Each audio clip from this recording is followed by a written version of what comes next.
people, welcome to Baking and Pastry Arts at Home. Today we are going to be making a cassis curd for a filling for our macarons. Now you can substitute the puree for any type that you'd like, and this is a very simple formula that you could also use in cakes for adding flavors to cakes. There's just so many different things. In tart shells, the world is your oyster. So the first thing that I'm going to start with, because in this formula I am going to be using gelatin, that is optional, you don't have to, it just helps set it a little bit more, but it really isn't necessary.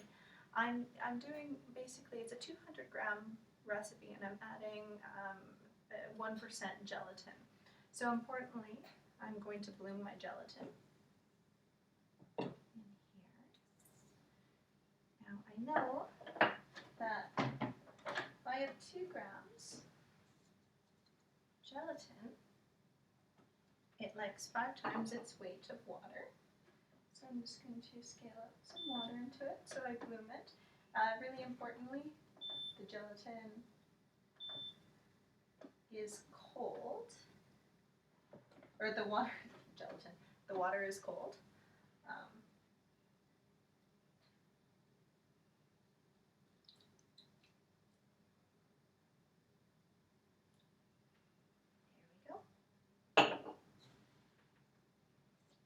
I'm just going to let that. If we don't bloom this, this won't set. So the next thing I'm going to do is I'm going to get my ingredients in my pot. So I have my cassis. Okay, and again, you can switch this out for anything your heart desires. For the most part, it is the world is your oyster.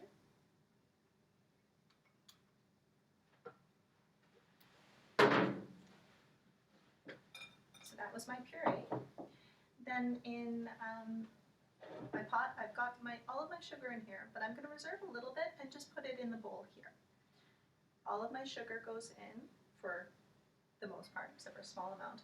And then I'm going to take my butter. I've divided it into 2, so half of the butter portion is going to go into the pot, and then the other half is going into the bottom of my bowl for when I'm finishing my curd. I will be finishing it with the butter. You can even, let's throw it in here, just to make it nice. Okay. So in here I have my butter, my sugar, and my cassis. Start my burner. And I'm just going to bring all of this, I'm going to melt the sugar, hydrate the sugar, bring it all to a boil, and then that'll be done. What I also am going to do is I'm going to add my egg yolks to my sugar.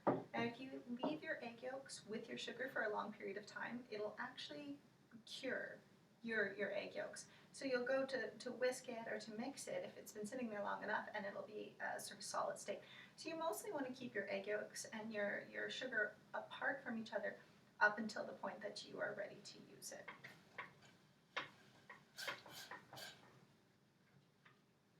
I'm also going to be doing this process where I take this hot liquid and then I'm going to be pouring it in with my eggs and my sugar.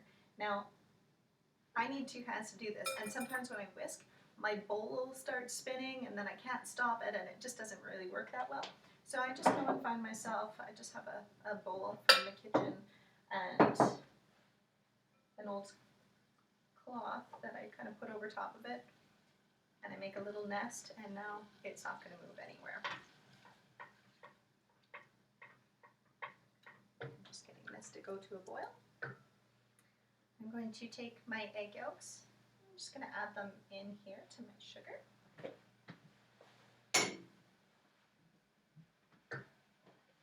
I'm going to break these guys up. And these are fresh egg yolks because it's what I had on hand. They could be frozen egg yolks. It depends what you have.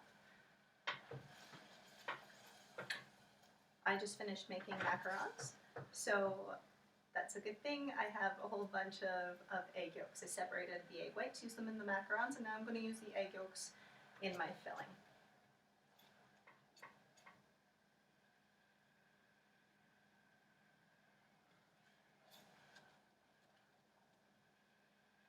Just waiting for my butter to melt.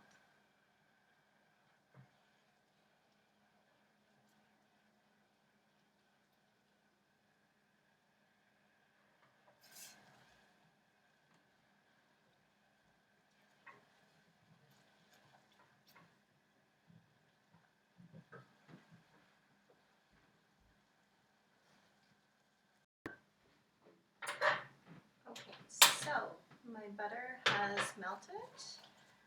My cassis and sugar has come to a boil, and now I'm going to turn off my heat.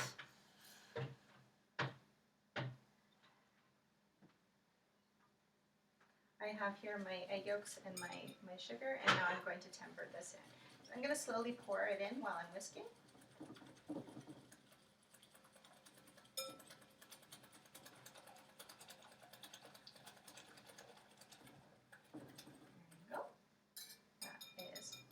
In there.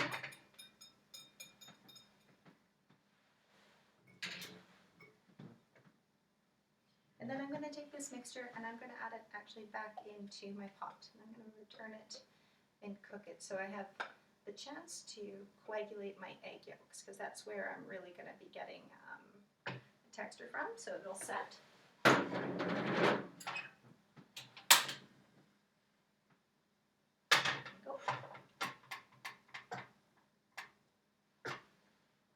Now I have a nice clean bowl ready to go. I have my sieve. I've got my piece of butter in my sieve.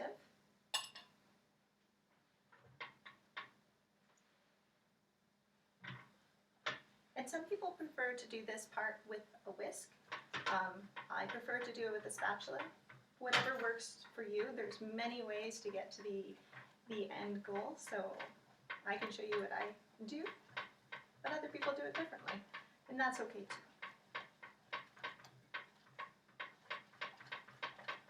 So I'm going to keep stirring it because the bottom heat will cook my eggs. I have this sieve here to catch any eggs that, any of the yolks that might have coagulated and are sort of separating. The other thing that I have a sieve there for is because if I were doing like a lemon curd or something like this and I used lemon zest, which you totally could, I could have added lemon zest to this or orange zest or something like that. I don't like the surprise texture of zest, so I always strain it out. Now I've got my butter here just because that actually helps me get my cassis through.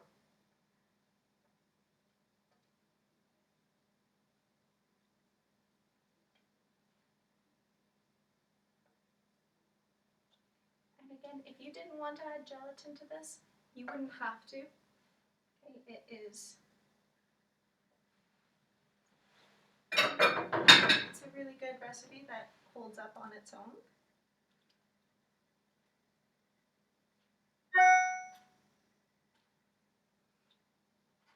Guess I just got an email.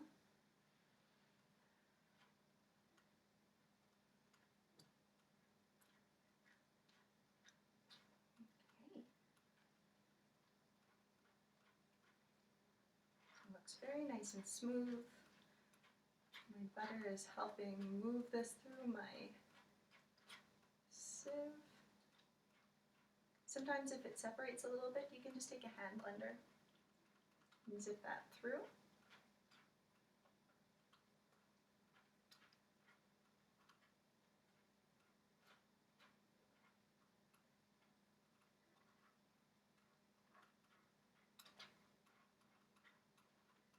Okay, so we're through. Nice clean sieve. My eggs did not overcook. I don't have scrambled eggs in cassis because I'm not sure that's what I'd be going for. And I'm just going to stir this to make sure that the butter is emulsified. And that it looks like one nice, harmonious mixture. Okay. In the meantime, I have my gelatin that has bloomed, of course now is ready to go. And because I'm demoing at my dining room table, I don't have a microwave or a electrical source, so I'm going to do it the way that I can right now, and that's dangerously over this burner. Very wild.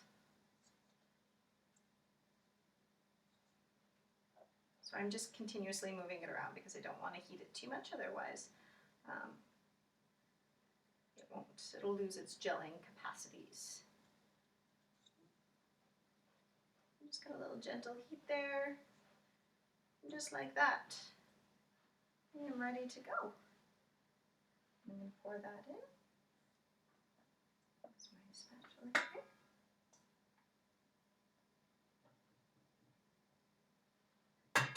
Again, if you didn't want to use gelatin in it, you would not have to.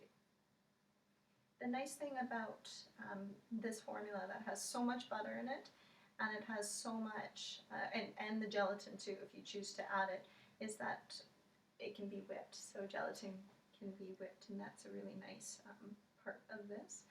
You can use regular gelatin, which is derived from, pork and beef, or you could use fish gelatin. That way more people can eat it, and it works just the same. So now I'm just taking my plastic wrap, and I'm going to put it right on top of the actual curd itself. That way it keeps it from forming like a gross skin sort of thing. Nobody likes that.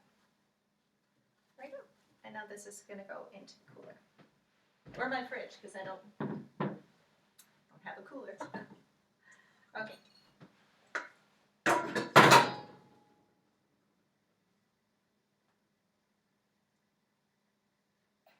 Now, what I do have is a little bit of curd that I made earlier. This one here, as you can see, it's not purple. It is whitey greeny because this one is, I did a coconut lime. So this has already had its chance to set. You can see it's quite thick. And at this point, I could, if I wanted to, put it into the mixer and whip it up. But if you saw the demo on doing the macarons, you'll know that maybe a mixer on this table is not the best idea. Arms. Just to get beautiful. Now I have my piping bag ready to go with my piping tip. I'm going to take my coconut lime filling.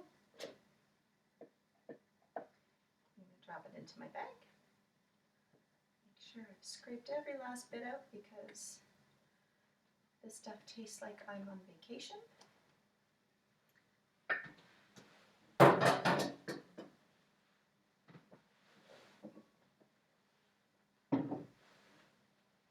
Now I have my little macarons from earlier. Then I have these guys. These are just some of my ground up macarons that didn't work out. I just dried them out in the oven and then put them in a food processor. And this is definitely not a necessary step, but it's a way to kind of give your macarons look a little bit different, especially when they're all white. So I'm done.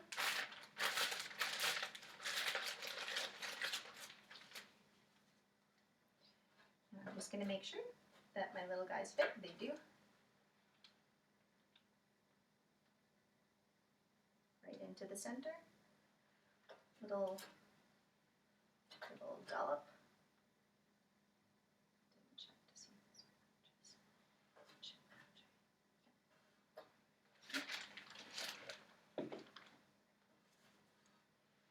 Then I'm going to make sure that I sandwich them nice and cleanly so that I have even distribution.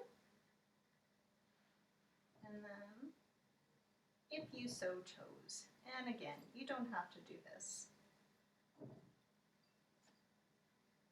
but I've just tossed it in here. So here we are. So I've got my little macaron with my my macaron crumbs, and then here's my other little one. It's just plain. That's how you do them. Okay, thanks. Bye.